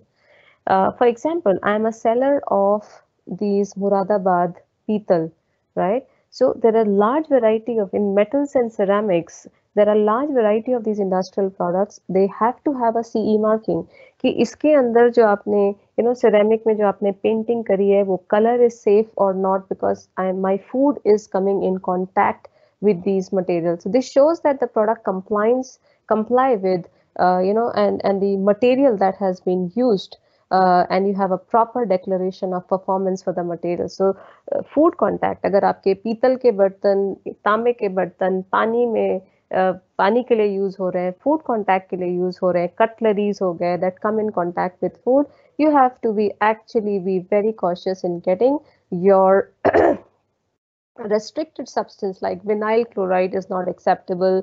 You have a lot of heavy metals which are not acceptable. You have to be extra cautious. We've already shown this. Okay, please note down there is another interesting, अगर आप chemical related product category में है, for example आप देखिए gems and jewelry for that matter. Okay, now there are many ways. Any metal product आपके skin के contact में बहुत अलग अलग तरीके से आ सकता है. If you are if you are a manufacturer of leather jacket, okay, then बाकी पूरी लेदर की जैकेट है लेकिन एक्सपोर्ट का डिटेंशन क्यों हो गया? क्योंकि आपने जिप की क्वालिटी जो आपने यूज करी है उस पर आपने ध्यान नहीं दिया. And that is as per that should be as per the REACH regulation. What is REACH regulation? Registration, evaluation, and authorization of certain chemicals. Okay, so this REACH regulation will define depending on ये metal कितना आपके contact में है. So जितना zip, and even you are a manufacturer of a leather purse. अब leather purse में भी एक metal का zip है और leather jacket में भी metal का zip है. The second thing is आप नोज रिंग पहनते हो या इयरिंग पहनते हो तो that crosses pierces your skin. अगर आप वॉच पहनते हो तो उसकी स्किन और रिंग की they are touching your skin but they are not penetrating your skin. So every product that you are in has a different level of connect and contact with your skin. And importing countries, specifically Europe, they have even decided the quality of these metal products. The rate of nickel is decided. क्योंकि कई बार क्या होता है आपकी imitation jewelry, as I was saying, is one of the largest. और हमने France का example भी अभी देखा. But आप realize करेंगे Indian climatic conditions are different than German climatic conditions, French climatic conditions, Russian climatic conditions. तो हुआ क्या? This consignment of imitation jewelry had come back to India only because आप जब इमिटेशन ज्वेलरी जब आप website पे देखते हो आपको डिजाइन बहुत अच्छी लगी, आपने ऑर्डर प्लेस कर दिया, बट जो पेज का निकल कंटेंट है वो क्लाइमेटिक कंडीशन कम होते ही द रेट ऑफ निकल इतना ज्यादा हुआ कान पूरा सूज गया. So we have to be very cautious about that. If it is a skin piercing thing, the rate of nickel must be less than 0.2 microgram. If it is a jacket or a purse where you're using, it is 0.5 microgram. And same goes for the parts coming in direct contact. So REACH regulation is impacting anything. If you're into textile products, you have multiple carbon care, carbon neutral certification. I'll get you. ये हमने कहाँ से निकाले हैं all these data points. Then let's talk about leather. If you are into leather exports and also targeting Europe, you have to be very cautious that you should not be using chromium 6 in leather because it is an declared allergic contact dermatitis. So you have to be extra cautious about utilizing these content of azo dyes both in textile as well as leather. Let's talk about we've seen the next technical barriers to trade is जो आप label पे क्या mention करते हो. I'll give an example of a buyer which was a coffee exporter from down south, and they wanted to explore. They exported their coffee to Spanish market. And what they mentioned on the label was a cup of coffee with vapors coming out of it. Now, the labels which are containing any kind of graphical or pictorial representation is not acceptable in the Spanish market. So we have to be extra cautious about the labeling norms of different countries. Japanese for that market, The label has to be in Japanese language in the font size of minimum 8. In Oman and Middle East, it has to be Arabic. In Vietnamese, of course, it has to be in the local language. At the same time, very interesting labeling requirement. The biggest letter and the smallest letter has to be the half of its size. So every country, और ये information आपको कहाँ मिलेगा? आप Google करेंगे GAIN report plus import standard plus the name of the market. किसी भी country का आपको इंपोर्ट लेबलिंग लॉ चाहिए, पैकेजिंग नॉर्म्स चाहिए, you know, for all these कई बार बायर्स की डिटेल्स भी इसमें मिल जाती हैं. Just go to GAIN report, import standards plus the name of the country where you found the buyer and take the labeling packaging norms. This is a US. Let's go to the next category of social standards. Now, this is another very interesting tool. We've just finished quality, agro quality as SPS, and manufactured quality as technical barriers to trade. The social standards. कई बार क्या होता है, guys? Let me give you an example of Kit Kat as a chocolate. When Kit Kat was finding it difficult for them to maintain the market share against their L1, L2, and L3, what they interestingly did was to get this social compliance into picture. Like I'm sure you must have heard about the concept of fair trade certification, जिसका logo आपको KitKat पे दिख रहा है. Now this fair trade certification is basically is a social certification. And अगर आपने website बनाते वक्त और ये certification ले लिए, obviously the footfall of the buyers and the credential in the eye of the buyer will certainly increase. Now that is known as a social implication. Please, if you're targeting and if you're aiming at entering into the developed world, because the world is full of opportunities in these countries, these social standards, even आप देखोगे Thailand में तो पूरे showrooms के showrooms हैं in the name of fair trade shop. This means you have not exploited. For example, I want to venture into the export of Madhubani paintings from Bihar. So this poor guy, artist, gets 10,000 rupees to create a Madhubani painting. You have obviously invested into branding and making a website and everything, but you're selling that painting for 1 lakh rupees. Now, is that fair? Have you given an additional fair trade premium, which a buyer can offer you? So please utilize fair trade, earn more profit, and share it back. And that's what KitKat has done. उसने पूरी अपनी brand strategy में यही लिखा, हम ये जो chocolate बनाते हैं, ये कोको हम आइवरी कोस्ट के फार्मर्स से लाते हैं. जो भी पैसा आप हमारे पे लगाओगे, it goes back to the upliftment of the farmers and we share a long-term trading partnerships with them, blah blah blah. You can read this KitKat story on the internet. That gives you some level of conviction how these bigger brands are trying to use social certifications and compliances to enhance their profit margins. There is another certification known as SA8000. This is technically to understand there are big companies in Gurgaon and all these NCR who can actually come to your factories for the audit of SA8000, which is basically talking about that you have good working conditions, right? I will tell you the story of this big leather company based out of Agra. They had invested hugely into the brand presence of the company. They had invested hugely on the buyer's visit to the company. Everything else was typically fine until the time the companies were trying to locate the visit of the buyer from a perspective of a factory visit.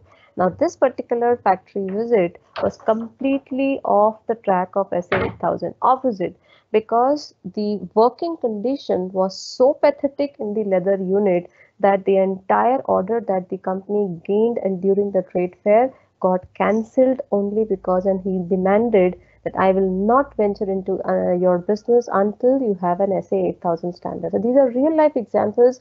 The companies are in the West are very, very cautious about the working conditions. I mean, in terms of whether you have given them maternity leave, is there any difference between male and female? Are you differentiating on the basis of caste and creed? It's basically what is the what is the working condition in which they are working. is very, very important. Don't take it lightly. Maybe you are an MSME and a trader now. Tomorrow if you are a manufacturing unit, छोटे छोटे certification आपको बहुत help कर सकते हैं. Let's go to the environmental standard. Please note there are two standards, very, very interesting standards, and I will also share the case study of companies who have actually improved their market share because of this. This is something called as foot miles or food miles. Now, now initially it was on food, but now companies are also asking the same concept for other products than non-agriculture. What does it indicate? It indicate that suppose मेरी factory Noida में है and मुझे Dubai में कोई buyer मिला है, okay? Now I have two options. I can use Mundra port in Gujarat, or I can also use the port of JNPT port in Mumbai. Now, if you see from a distance between my factory and the Gujarat port versus my factory and the Mumbai port, of course, the Gujarat port becomes a nearer to this.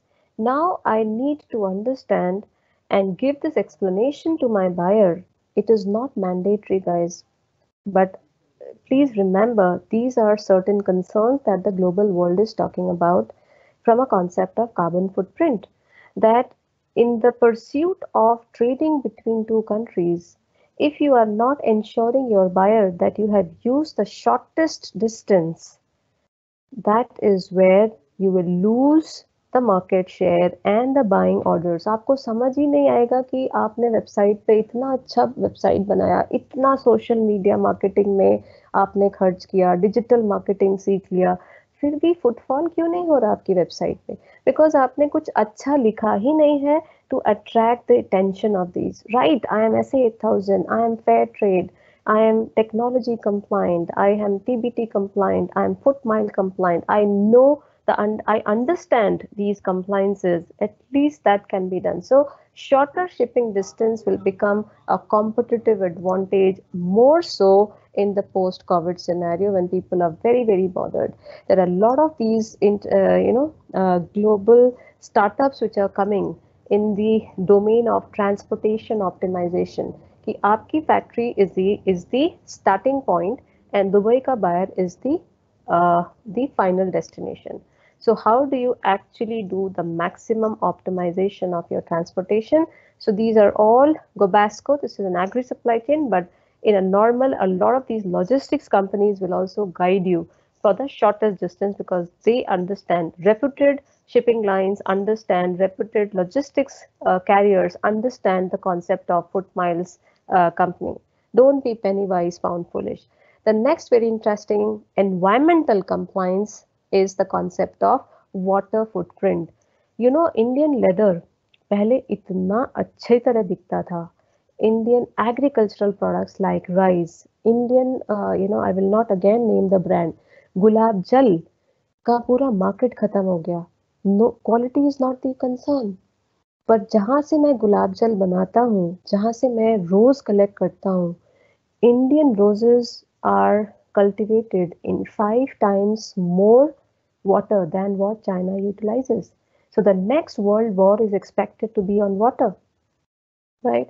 Indian leather industry wastes such a lot of water in the tanning processes. So it's basically a concept called as water footprint. आपका buyer आपसे मांगेगा that आपने इस पूरे product को बनाने में कितना पानी waste किया. Now, these are interesting stories. Vietnam की पूरी leather industry is taking over and above the Indian leather industry only because of the water footprint concept.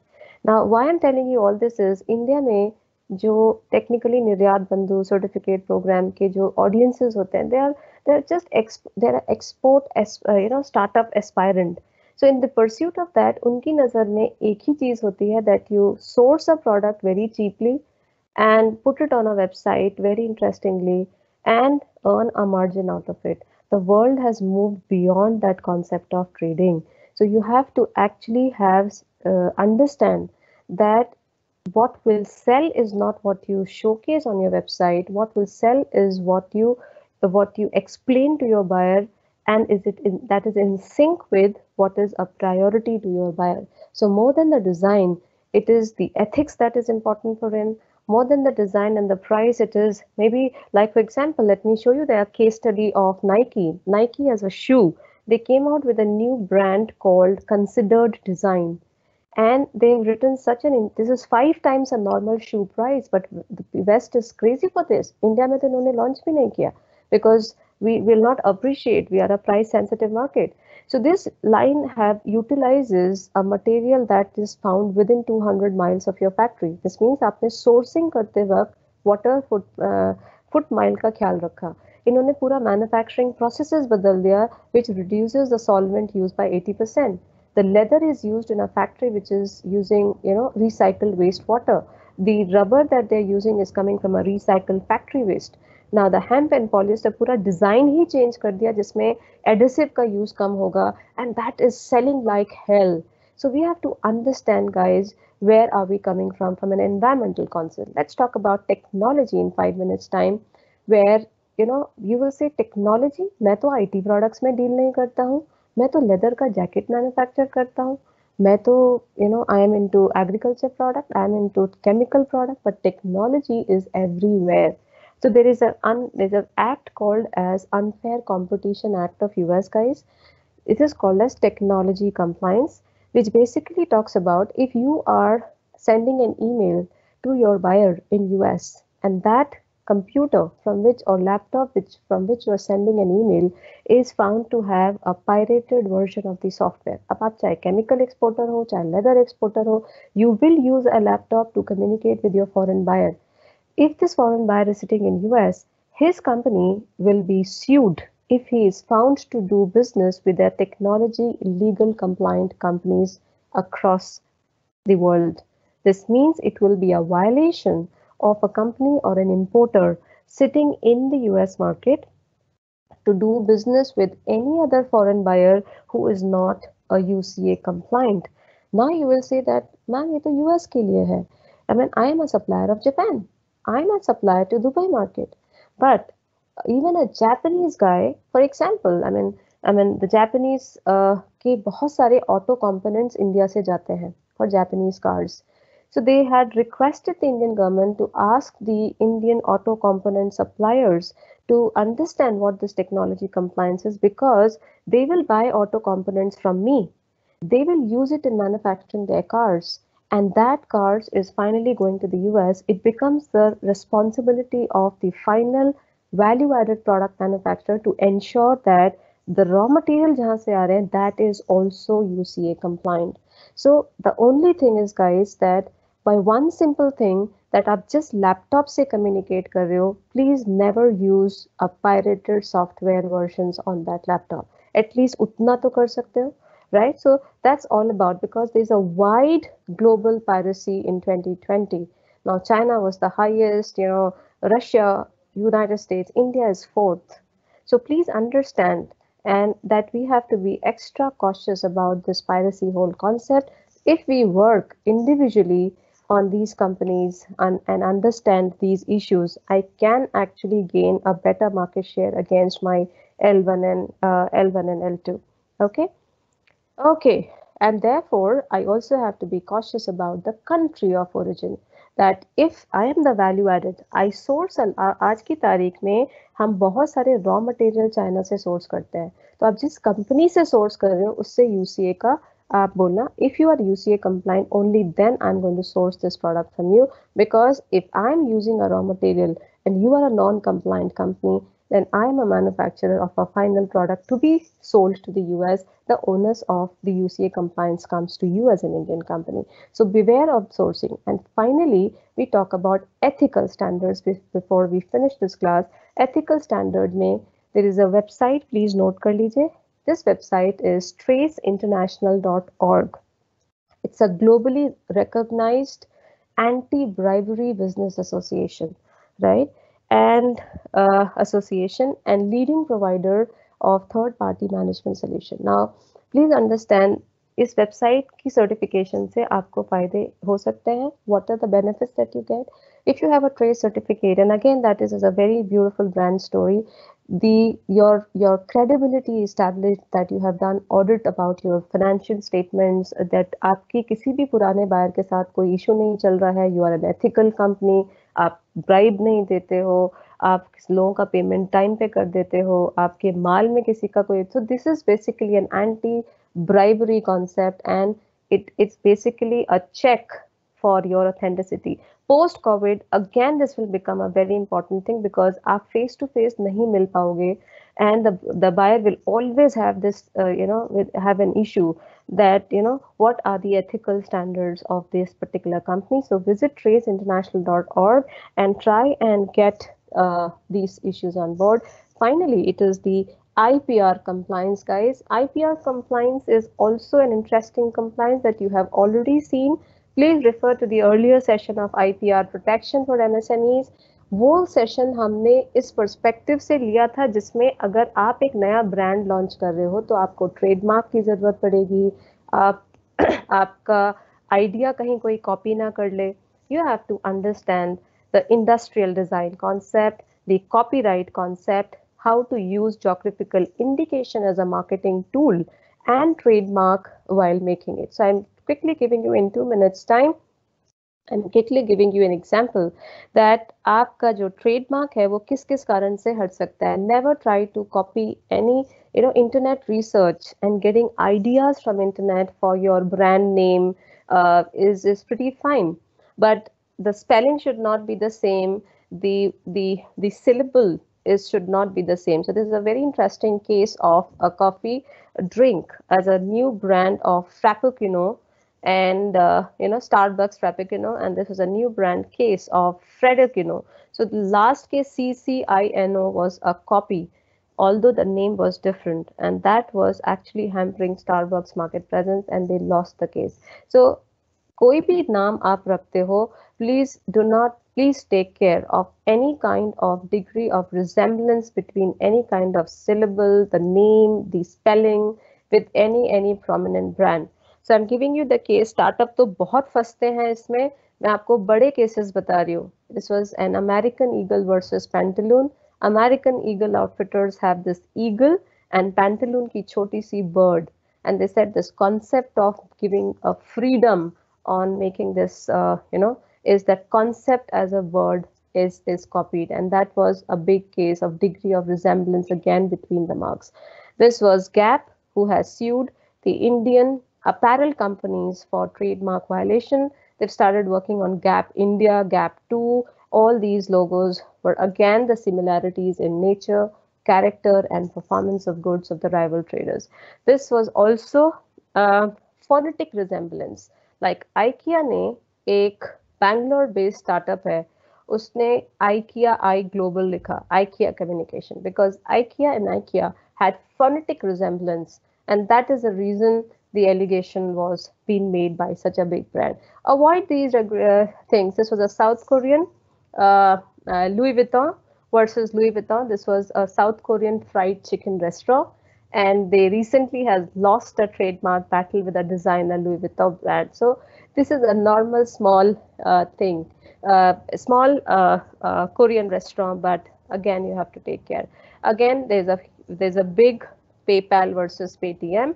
The same two-color tone scheme was used by the two US-based e-wallet versus Paytm, and that is again is an accusation that PayPal has accused Paytm of copying its logo. Now, please be extra cautious about designing your bottles. आप कोई भी product की packaging design कर रहे हो, please किसी बड़े brand को कॉपी करने की कोशिश नहीं करिएगा. There is a small startup, बहुत अच्छा एसेंशियल ऑयल बनाया इन्होंने, पर इन्होंने कॉपी कर दिया insect, I'm forgetting the name of this brand. I should not disclose, but all said and done, they had made an insect repeller, and they copied the design of the prevalent brands. So the shape of the bottle can also be industrially designed, and it can give industrial protection. So kai baar paper board, for that matter, more than the product, it is the packaging which makes it more attractive. So nobody can just copy the concept of paperboard, drinks and memories, because most of the time that becomes your unique proposition. So that's all I finish. I leave one more website address with you called cbi.eu and sustainablemap.org. आप अपना product डालिए, country of origin डालिए, destination डालिए, you get all the standards, 6,000 standard across different countries, different product categories in the website called as sustainablemap.org. This is an international website. Thank you. Let me take few questions. And if I get time, I can actually see.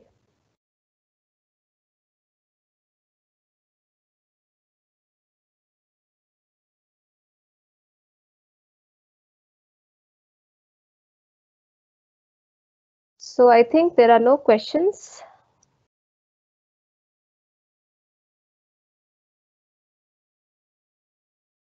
Okay.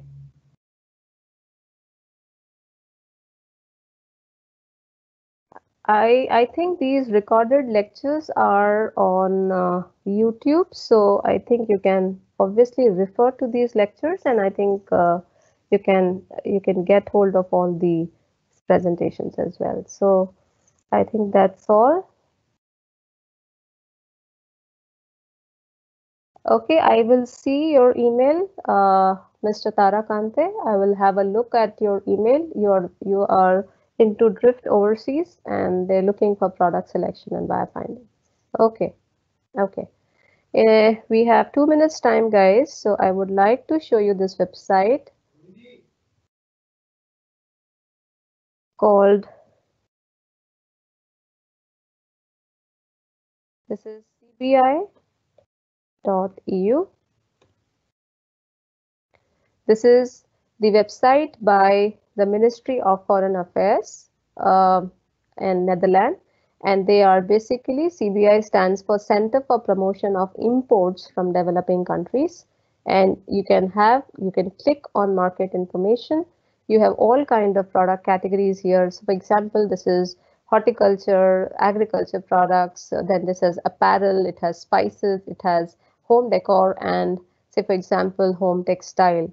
So you'll get, well, basically you'll get the demand patterns. It will talk about what requirements should you comply with, and you can get the mandatory, what are the product categories, what are the REACH regulation that we were referring to, what are the azo dyes, what are the paints, ceramics, arsenic, flame retardants, food contact material, all kind of regulatory norms that are there are all here. So you can look forward for these kind of regulatory norms for you can also look for interesting export products, like for example, in the category of home textile and home decor, you have individual product categories. Apron कैसे बेचने हैं, bedspread कैसे बेचना है, bed textile कैसे बेचना है, ceramic dinnerware. So you have all these, which gives you a typical market. So you have a separate report on bed linen, what is the HSN code, what are the quality of the materials, size क्या क्या acceptable है, design क्या होनी चाहिए, labeling norms, packaging norms,